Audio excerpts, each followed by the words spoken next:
যদি কখনো দেখো আকাশে কালো মেঘ জমে প্রচণ্ড রকমের বৃষ্টি হচ্ছে, তবে বুঝে নিও আমি ভালো নেই। আসলে কি আমরা ভালো আছি? আমরা কেউই কিন্তু ভালো নেই। আর কি কারণে ভালো নাই এটা আমরা সবাই জানি।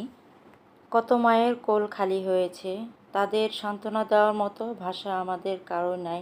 তবে তাদের জন্য দোয়া করি আল্লাহ পাক তাদেরকে যেন সবচেয়ে শ্রেষ্ঠতম জান্নাতটাই দান করুক, আমিন। আসসালামু আলাইকুম, আমি পাপিয়া সাভার থেকে বলছি। পাপিয়া পিয়া ব্লগে সবাইকে ওয়েলকাম করছি। কাছে এবং দূরে, দেশ এবং দেশের বাইরে যে যেখান থেকে আমার ভিডিওটা দেখছেন, আশা করি সবাই ভালো আছেন এবং সুস্থ আছেন। আলহামদুলিল্লাহ, আল্লাহর অশেষ রহমতে আমরাও বেশ ভালো আছি এবং সুস্থ আছি। আপনাদের মাঝে নতুন আরেকটি ভিডিও নিয়ে হাজির হয়েছি। আশা করি আজকে ভিডিওটা আপনাদের কাছে ভালো লাগবে। যদি ভালো লাগে প্লিজ একটা লাইক দিয়ে শেষ পর্যন্ত আমার সাথেই থাকবেন। সকালে উঠে কি করব, কি খাবো, তো তাই নিয়ে ব্যস্ত হয়ে যাই। পেটটাকে তো আগে ঠান্ডা করতে হবে। বাচ্চাদের যেহেতু স্কুল বন্ধ, একটু লেট করে ঘুম থেকে ওঠা হয়। তো আমরা উঠে আজকে ভাবছি একটু ডিম দিয়ে ভাত ভেজে দেব। তো সেটাই খাবে। তো আমার কাছে এই যে ডিম দিয়ে ভাত ভেজে খেতে কিন্তু খুব ভালো লাগে। তো ভেজে দিয়েছি আর আমরা কিন্তু অফ ক্যামেরায় খেয়ে নিয়েছি। তো নাবিল একটু দেরি করে ঘুম থেকে উঠেছে, তো ওর খাবারটাই এখন দিয়ে দিচ্ছি। সবসময় একটা আতঙ্কের ভিতরে দিন কাটাচ্ছি, কারণ আমরা তো ঘরে আছি, মোটামুটি সেই পেয়ে আছি। কিন্তু এই যে পেটের তাগিদে যে পুরুষ মানুষদের বাহিরে বের হতে হয়, যার যেখানে কর্মস্থান সেখানে যেতেই হবে।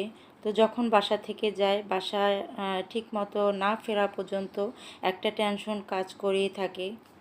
সব সময় সবার জন্য দোয়া করি আল্লাহ পাক যে যেখানে আছে সবাইকে সুস্থ রাখুক, ভালো রাখুক।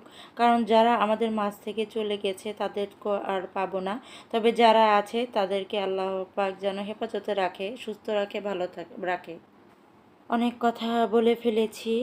আসলে অন্য প্রসঙ্গে কথা বলতে গেলেই কিন্তু ভিডিও রিলেটিভ কোনো কথাই বলা হয় না। তো যাই হোক, আমি কিন্তু ছেলেকে নাস্তা দিয়ে অফ ক্যামেরায় আমি বাসাটা গুছিয়ে নিয়েছি। আজ একটু বেলকনিটা আমি গুছিয়ে নেব। তো অনেক দিন ধরেই ভাবছি যে বেলকনিটা একটু সাজাবো, সেজন্য আমি কিছু স্ট্যান্ড নিয়ে এসেছিলাম। তো সেটা দিয়ে আজ আমি বেলকনিটা সাজাবো। তার আগে রান্নাটা শেষ করে নিই, কারণ গ্যাস চলে যাবে, সেজন্য তাড়াহুড়ো করে রান্নাটা করে নিচ্ছি। কেমন জানি একটা অলসতা কাজ করছে, কারণ এই যে বাচ্চাদের স্কুল বন্ধ, আর ওদের স্কুল খোলা থাকলে কিন্তু সকালবেলায় ওঠা হয়। আর এখন স্কুলটা বন্ধ দেখে ওরাও ঘুমায়, সাথে আমিও একটু ঘুমাই। উঠতে আর কি দেরি হয়। তো দেরি করে ওঠার পরে দেখা যায় একদম হাত চালিয়ে কাজ করতে হয়, তা না হলে অনেকটা বেলা হয়ে যায়। তো এই পর্যন্ত ধৈর্য ধরে যারা আমার সাথে আছেন, একটা লাইক দিতে ভুলে গেছেন, প্লিজ একটা লাইক দিয়ে দিবেন। আর আপনি যদি আমার চ্যানেলে নতুন ভিজিট করে থাকেন, ভিডিও দেখার পরে কোথাও কোনো অংশ যদি একটুও ভালো লাগে, পরবর্তীতে দেখার ইচ্ছে থাকে, চাইলে আমার চ্যানেলটি সাবস্ক্রাইব করে আমার পাশেই থেকে যেতে পারেন। আর এই কাজটা যদি আগে থেকেই করে থাকেন, আপনাকে অসংখ্য ধন্যবাদ।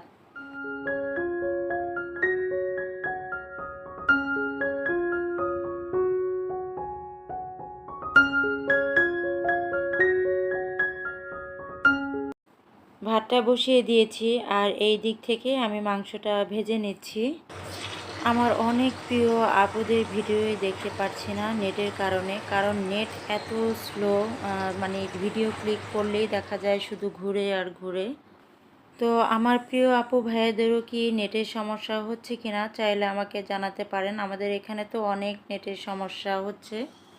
কারণ আমি গতকাল ভিডিও আপলোড করতে গিয়ে দেখা যায় আমি 7টা বাজে থেকে, মানে 7টা থেকে ভিডিওটা আপলোড করার চেষ্টা করেছি, আর সেই ভিডিওটা আমার আপলোড হয়েছে রাত 9টা বাজে। তাহলে বুঝেন যে নেটের কী পরিমাণ সমস্যা হচ্ছে।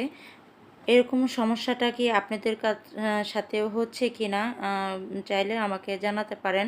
তো ভাত কিন্তু হয়ে গিয়েছে, আর মুরগির মাংসটাও কিন্তু আমার প্রায় রান্না হয়ে গিয়েছে। পুরোটা আর শেয়ার করলাম না, কারণ আমি ওই যে বেলকনিতে কাজ করব, কারণ পুরো বেলকনিটাই আজ আমার এলোমেলো হবে। কারণ আমি কাঠগুলো সরিয়ে ফেলবো, তারপরে গ্রিলগুলো পরিষ্কার করে তারপরে তো আমাকে আর কি বেলকনির গাছগুলো সব টবগুলো মুছতে অনেকটাই সময় লাগবে। সেজন্য ঝটপট করে আর কি রান্নাটা শেষ করে নিচ্ছি। তো আমি পাশের চুলায় গরম পানি রেখেছিলাম, তো গরম পানিটাই এখন দিয়ে দিলাম। আজ আর বেশি কিছু রান্না করব না, সংক্ষেপে মুরগি আর মাংস রান্না করে নিলাম, কারণ বাচ্চাদের মাংস হলে আর কিছুই লাগে না। তো প্রায় আমার রান্নাটা হয়ে গিয়েছে, উপর থেকে একটু জিরার গুঁড়ো দিয়ে দিচ্ছি।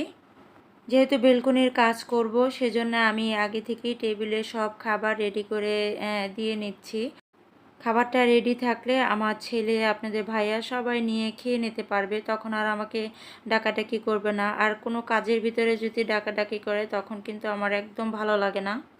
তো এই যে আমি টেবিলে খাবার সব রেডি করে রেখে আমি চলে যাব বেলকনিতে। আর এই যে বেলকনিতে নিয়ে এসেছি, তো কাঠগুলো সরিয়ে আমি এই স্ট্যান্ডটা বসাবো।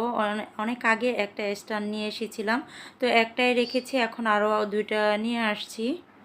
তো অফ ক্যামেরায় আমি গাছগুলো নামিয়ে তারপরে অনেক ছাঁটাই কাটাই করেছি, অনেক গাছই কেটে নিয়েছি, যেগুলো অনেক লম্বা লম্বা হয়ে গিয়েছে। আর এই যে কাঠগুলো দেওয়া আছে সেগুলো মানে নামিয়ে আমি গ্রিলটা পরিষ্কার করে তারপরে এই যে দেখেন ফাইনাল লুকটা আপনাদের সাথে শেয়ার করছি।